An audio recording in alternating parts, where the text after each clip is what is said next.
everybody, welcome to yet another video. So today this is going to be in two stages, pardon the pun, because it is actually a two-stage base coat. But the first part of the video, probably about the first 5 minutes, is going to be mixing the two different stages of paint. Now I've included this because quite a few people, well, I say quite a few, probably about 10 different people have said, what kit have you got? Could you show us a bit of, mixing it up and what you do? So that's the idea of the video.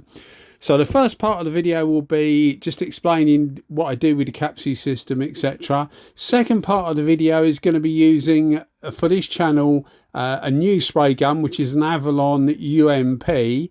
We'll run through that a little bit more when we get to the spraying stage, because there's quite a bit to say about that, because I have actually got the HTE versions as well. But as I say, we'll get on to that a bit later. If you're bored by this part, then just simply go to about 5 minutes in and you'll get more blurb about the gun. So mixing the stages up, I started off with a Kapci mini system, which, if you see the small bottles, those bottles there that I've got in my hand at the moment, those bottles are, I must say, this is actually speed. I don't normally work this quick. This is speeded up by 3 times, just so that it didn't take up loads of the video, really, of just mixing the paint. So it normally takes quite a while to do this, because you have to be reasonably very careful of the measurements. But the small bottles that I have, that you saw towards the start, that's what I originally bought, and it's just a mini system. It cost me about 400 and, well, at the time about 425 GB pounds plus VAT, so about 500 GB pounds, 520, something like that. Basically 20% tax. So it served me quite well. But what I do is I replace, whenever I need a tinter. These various colours are called tinters, by the way. Whenever I need a tinter, I just replace it with either a ½ litre or a 1 litre. So I end up with quite a lot of 1 litre and ½ litre bottles. Although a lot of 1 litres actually come in a tin, so I actually decant them into a 1 litre bottle, because it just fits better. Well, there's my rack there. It just fits better on the rack that I've got. But yeah, mixing the paint up, you have to be reasonably on target with your measuring, because to get it wrong will obviously change the colour. Now the colours are never spot on anyway, but most of the time they are reasonably okay, and you can normally lighten them, darken them, etc.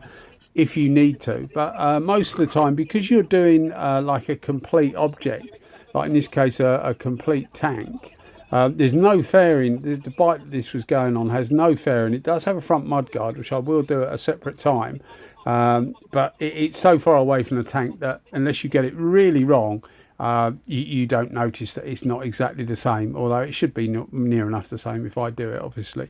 But that's the idea of it. With the Kapci system, it's a 1+1, so if you've got 100 millilitre of fluid, you put, as you saw me just there, put 100 millilitres of thinners, reducer, whatever you want to call it, and that makes it into the sprayable state it should be. This is actually a solvent system. In the UK, you're allowed to use solvent on motorcycles. They do a water based system as well. I've also got a 2K system. I don't think we're going back to the rack anymore, but the rack I've put in with the different paints on it, the small bottles at the bottom, they're about 250 millilitres. That's a 2K system, 2K direct gloss system. So if ever I want to do anything 2K direct gloss, I've got that system as well. Software is on the phone. You probably saw me using the phone earlier. We're back to normal speed now, by the way, so this isn't slow motion, it is normal speed. But the software is on the phone. I use it on the phone. You can obviously get it on a computer. I have got a much better pair of scales, but I end up using the scales that you get with the kit, which seem to be reasonably okay. This is about my 3rd set, because obviously you spill things on them, you drop them, and various things happen. But I tend to use these because they seem to be really good. Somebody said to me once when they were watching the videos and I was measuring out the clear coat, that the scales they had worked nowhere near as quick, because mine is quite quick to catch up, and they're not particularly expensive. Funny thing is, actually, I get these things on eBay, and if you buy them, a few people advertise them for paint mixing, you know, mini scheme paint mixing scales.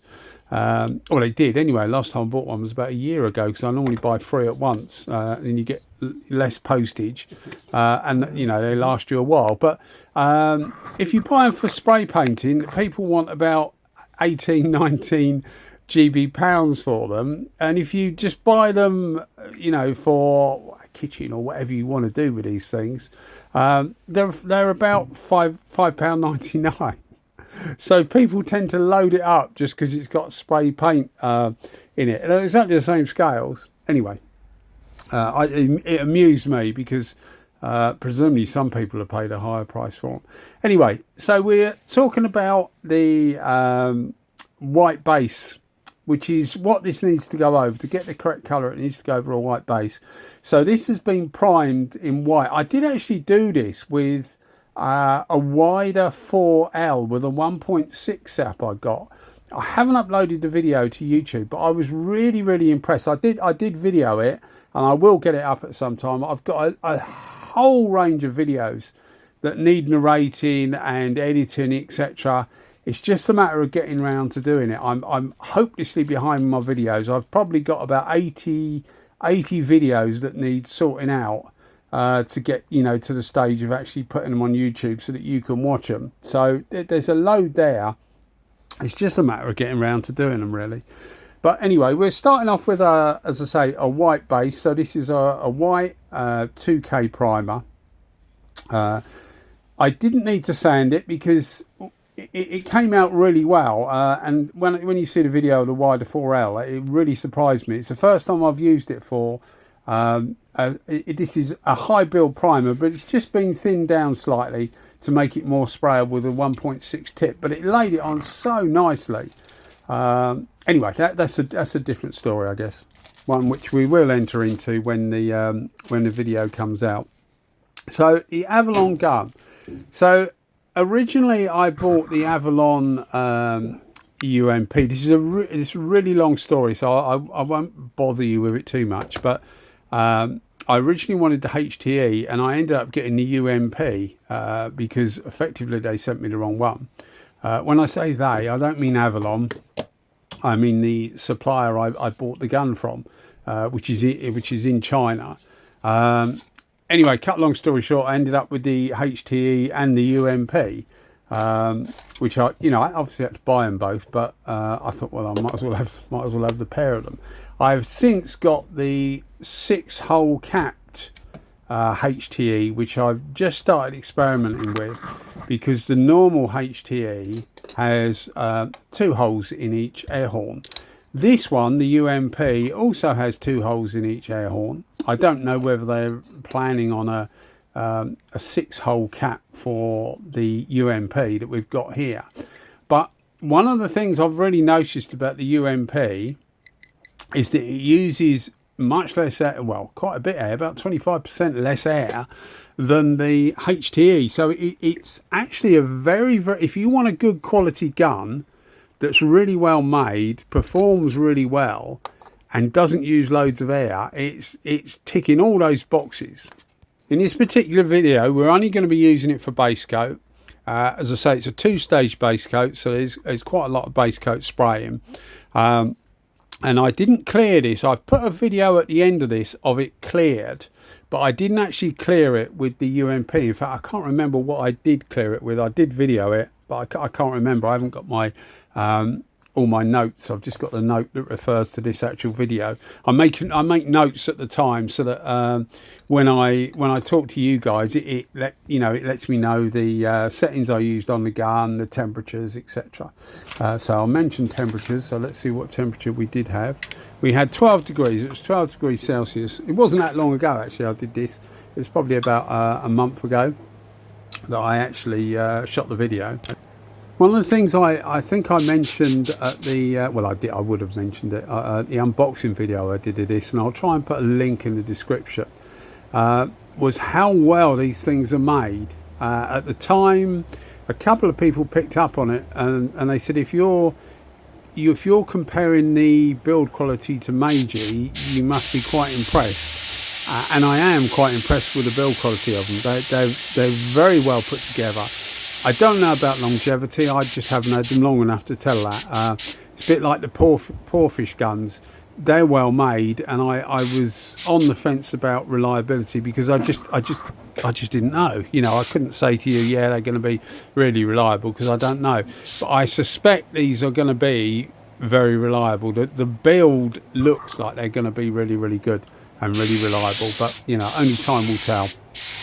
When I was talking to Avalon, or messaging Avalon, a little while ago, probably a month or two before I actually bought the guns, because I was intrigued as to what the difference was between the UMP and the HTE, and they were explaining to me that the UMP, which is this gun here, it produces a smaller pattern, smaller, wetter pattern, but it also, as I said before, uses quite a bit less air. So I was expecting a toned down version of the HTE, and now having the HTE as well, this thing actually performs really well. I expected the fan, when they said that the fan was relatively small, I expected to be like a, you know, like a wider, not the wider 4L, just the wider 4, which is it's like the LV2 cap on the W400 Iwata. It produces quite a small wet pattern, so it makes it a quick gun for things like clear coat and that, especially if you're using a not too good quality clear coat that needs to be put on really, so that it can flow out. Otherwise it just gets a bit dry. And I was expecting something like that, and I mean, you see the size of the fan there. I thought, well, if this, obviously, as I said before, this is the first gun I got. I thought, well, if this is small or smaller, what's the HTE like? And the when I got the HTE, obviously one of the first things I did was try them next to each other, and I'll put an unboxing video so that you can see it. But there's not much difference in fan size at all. This one probably is a little bit wetter. I've gone for 1.4 in this because all the split tip guns are relatively slow. Or this one, although this one is supposed to be a bit faster than the HTE. I will do some back-to-back videos so that you guys can, you know, we use our panels we normally use, and you can time them, see whether one is faster than the other. But certainly for base coat and for clear coat, I've really enjoyed using this. And as I say, I know I'll say it again, but one of the big benefits of this is it doesn't actually use loads. It's about 9 to 9.5 CFM, which for this type of gun is really, really good. The Poorfish, I reckon, uses the 717. I reckon that uses about between 10.5 to 12 CFM, and that's because you don't have to run it at 2 bar. This I ran at 2 bar, full fan, full fluid for clear coat. For base coat, it really depends what you're doing. With this particular video, let me check my notes. With this particular video, I had the fluid 2 out, so nowhere near full fluid. But certainly, normally for clear coat, I would. But one of the things you'll notice with this, the atomization is really, really fine.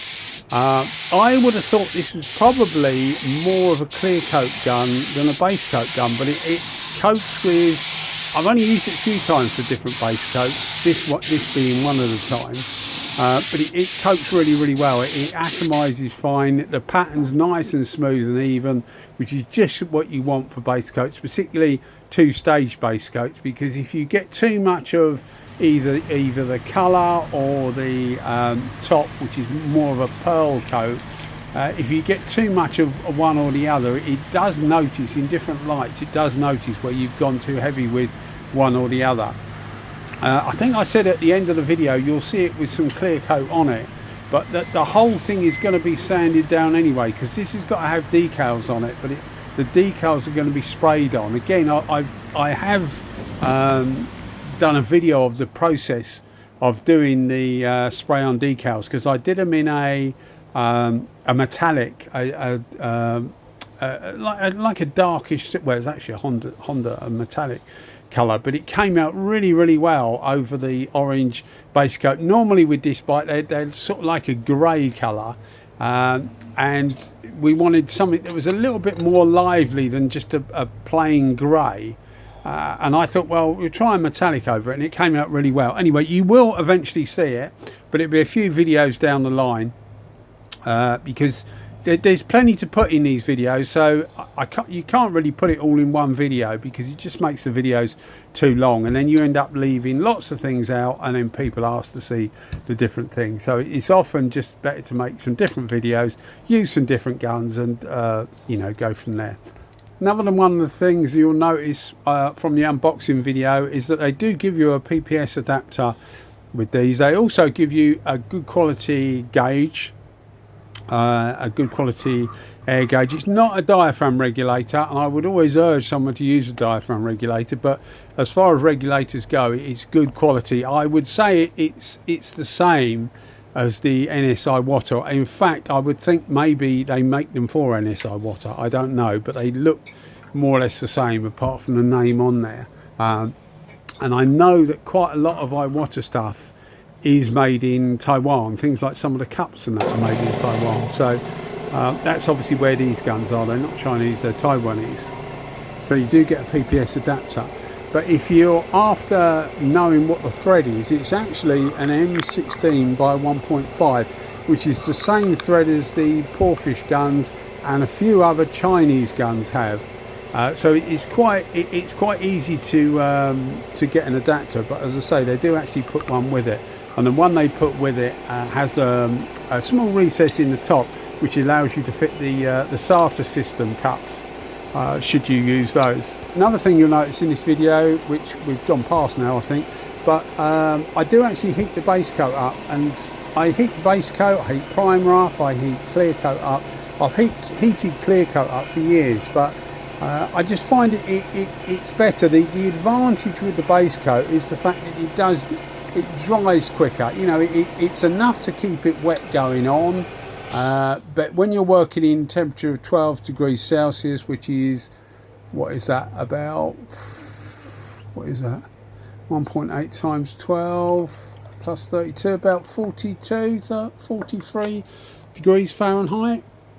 When you're working in those sort of temperatures, it can take a while for the base coat to go off. So obviously it slows the process down between you putting each coat on, but it also means that the paint is more vulnerable to any debris ingress, you know, anything that might be in the air. This time of year in the UK, which would be late winter, early spring, when you first get a bit of warm weather, and 12 degrees Celsius is reasonably warm for, you know, what would be March in the UK, you do start to get little midges and things like that, and they do get attracted by the smell. So I always find it's best to get that base coat dried as soon as you can, not obviously inhibiting the fact that metallic paint needs to lie a certain way, etc.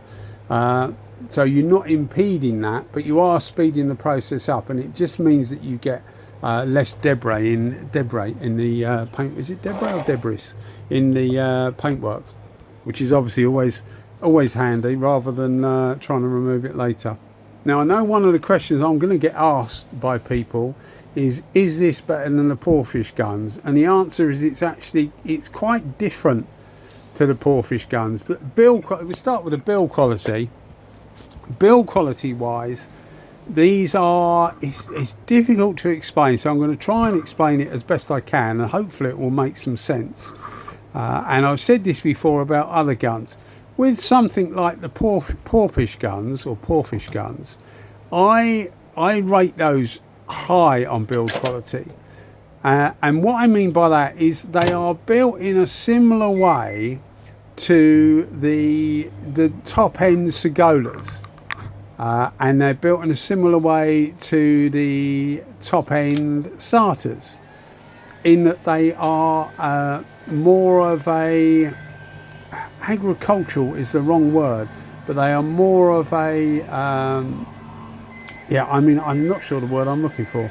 I think the best word would be more of a robust design. I'm sounding like a government minister over here now, but more of a robust design. So they're built to last. Whereas with the Avalon, and the same with the Midi, they are much more precision. So they have the effect of being, I always equate it to like a Swiss watch. So they're not built better, they're just built differently. The two styles of build are quite different. Neither is better than the other, because I happen to quite like the feeling of a gun that is well made, but not like a Swiss watch. Whereas when you get things like the Midi and you get the Avalons, you get that sense of like Swiss watch precision. At the end of the day, none of it matters, because what matters most is performance. Really, I've long been a fan of function over form. I don't care what it looks like, it's what it performs like that actually makes the difference. And I have been asked, when I put a few things on Instagram, I've been asked, you know, is it better than the PRD 717? It is different. It is very different. The PRD 717 performs better at lower pressures. This is more like a 627, a PRD 627. To be honest, these are as good as the Porfish guns, I think. They're not better. I don't think they're better. They're as good. They are quite expensive in the US, apparently. So a few people in the US have told me. If you buy these actually from the distributor in the US, they're quite expensive. But, you know, when you're saying that a gun like this could compare build quality wise to a Midi, then, you know, I think you can't really grumble unless they're silly money, and then you're going to get to the prices of starters and things like that anyway. One thing that I did notice was the first Avalon I got. I only got one Avalon spray gun. It was about 2 years ago, and that was something called the WLS400. I'll try and remember to put a link in the description. If you really want to see it and I haven't put a link, give us a shout, just send us a message, or, you know, put a message on the video, and I'll add the link if I forget. But I was a bit disappointed with that, because I paid about 100 and it sounds cheap compared to what these are, but I paid about 130, 140 US dollars for it, I think, plus some UK tax. So it wasn't particularly cheap, and the build quality wasn't, in my opinion, wasn't particularly good. It wasn't as good as Iwata's build quality, and I say that because it's based on an NS Iwata W400. It wasn't as good as their build quality, and their build quality isn't exceptional anyway. I don't think it's not. I'd rather have a Midi gun or a Porfish gun or one of these Avalon guns, to be honest, as far as build quality goes, because although they're made reasonably well, they're about along where Devilbiss is, which is, in my opinion, not great on build quality. They're good, they're reliable guns, etc. So don't take it that I'm saying they're not well made. They're okay made, but they're just not that little step upwards, which you tend to get with your, or I think anyway, with your starters, with your top end Segolas. And the only reason I say top end Segolas, some of the cheaper Segolas aren't made anywhere near as well. But bear in mind, when I say about this WLS Avalon, it is a lot cheaper, I guess, so maybe I shouldn't expect so much. Performance wise, it wasn't too bad at all, but it seems that Avalon have thought to themselves, right, well, what can we do to make our guns stick out more and, you know, appeal to a higher end painter, and it seems that they've literally just torn up the whole book of all their previous models, or all their older models, and come out with these guns, because they actually make a few different guns that are of a similar ilk, and just up the quality stakes hugely. So you can't really compare the two, although the price difference is only what, double, which I know sounds a lot, but these things are still, compared to say something like a WS400 or a Starter Jet, you know, the higher end guns, which are in the UK 600, 700, 800 pounds, which is about what, 1,100 US dollars. These things are still relatively cheap, so you do get a lot of build quality for your money. Anyway, what I'm trying to say is that I was really pleasantly surprised when I got these as to how well they were made. And if Avalon have looked at anybody's guns and thought, you know, how can we make a really good quality gun, I would have said that they'd probably picked hold of the Midi finer core, because that's what it immediately reminded me of when I got it in my hand. That sort of like watch light precision. So I have used this for clear coat, which I've mentioned before, and it's actually a very, very good clear coat gun. I will get some videos out of this one back to back with the HTE, and I'll get some videos out comparing under the Porpish 627, 717, the WS400, because the HTE would definitely give the WS400 a run for its money, without a doubt. So I will do all that. Please don't put, is this better than this, is this better than that, is this better than that, because it will all come out in the wash, and I will show you. But I'm in the middle of trying different combinations of things, because I've actually after a 1.3 tip set as well, to try in 1.3 instead of just 1.4, and generally mucking around with things. So it will take me a little while to, you know, get to where I need to be as to telling you what I think is better and what isn't. But I thought I'd get this video up so that it gives you a little bit of an idea as to where I am, and you can see the guns in action, and to see that I am, you know, I'm very happy with them. So here's the final shots of the 2 stages of base coat. In a minute you'll see it clear coated. As I said at the start of the video, I can't remember what gun I used to clear coat it, but it doesn't matter anyway, because bear in mind that for the best finish you really want to do a flow coat. And this has had your primer, so wet on wet primer, although it was actually a thin down high build, but it went on as a wet on wet primer. So wet on wet primer, you've had 2 stages of base, and then you're having 2 coats of clear coat. And then the idea of that will be sanded down, and when it's sanded down, I can put the decals on, spray the decals on, and then we'll do a final coat of clear, which will give you your best finish. And you will see that at another time. You've noticed then back then the 2 different patterns, it was slightly different pattern with one material to the other, and that's going to be because the viscosity of them is slightly different. Pressure was the same all the time, which I used it at actually I don't think I've mentioned it, but 1.8 bar, so about 25 psi, and I've been using it at 2 bar for clear coat, which is actually, the 2 bar is the recommended pressure. Anyway guys, I hope you enjoyed the video.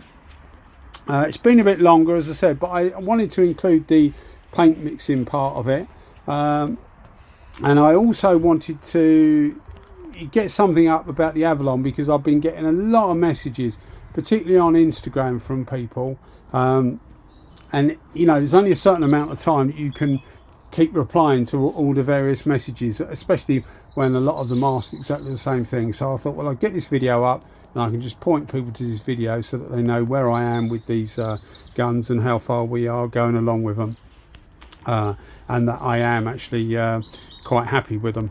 As ever at this stage of the video, I normally say that if you are enjoying the videos, maybe think about giving us a thumbs up and giving us a subscription. I do go on a bit, I realise I go on a bit, but some people like that. I know some people don't, but I would prefer to actually say something rather than just give you music, A, that you might not like, and B, it might really annoy you. I know my voice may really annoy you, but there's not much I can do about that, although there is a voice changer on the software which I could try, but I think I probably won't bother with that. You know, it is what it is. You get me, and that's it really. Anyway guys, thank you as always for watching the video, and you keep watching them and I'll keep making them. See you soon. Bye bye.